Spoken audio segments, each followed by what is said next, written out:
মহাকুম্ভে গিয়ে অমৃত স্নান করার আগেই আমরা অমৃত পেয়ে গেলাম কি করে বলো তো।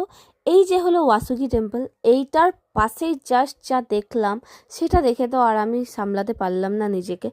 পাশেই যখন দেখছি এত এত ভিড়, তারপর সকাল থেকে এত এত হাঁটছি, তার পাশে দেখলাম একদম টেস্টি একদম মালাইদার একটা লস্যির দোকান, যার মধ্যে রাবড়ি দিয়ে লস্যি বানানো হচ্ছিল। আর আমি তো নিজেকে সামলাতে পারলাম না, আমি সানিকে বললাম এত হেঁটেছি, তার মধ্যে রাতে এত ঠান্ডা, দিনে এতটা গরম, কিছু আর বলা যায় না। তাই আমি বরকে বললাম চলো একটা লস্যি খাই। ও বলল কি চলো একটা নিই, আগে কেমন টেস্ট হবে জানি না, তাই আগে একটা ট্রাই করি, দেন তারপরে তুমি দুটো নিবো। মানে ঠিক আছে তাহলে একটাই নাও। একটা নিলাম। এই যে মানে লস্যিটা দেখে যেরকম টেস্টি লাগছিল সেরকম টেস্ট আছে কি না তার জন্য আমরা ট্রাই করলাম আগে একটা নিয়ে।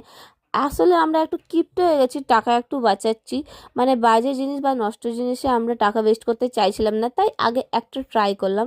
একটা ট্রাই করার পর আগে উপরের মাখনটা খেলাম, বুঝতে পারলাম না, দেন যখন আমি একটা সিপ নিলাম মানে জাস্ট অমৃত পেয়ে গেছি এখানেই গাইস। কি বলবো, এত টেস্ট ছিল লস্যিটার। তারপরে এত হাঁটার পর এইটা সত্যি আমাদের জন্য অমৃত। কুম্ভে গিয়ে এটা ট্রাই করো।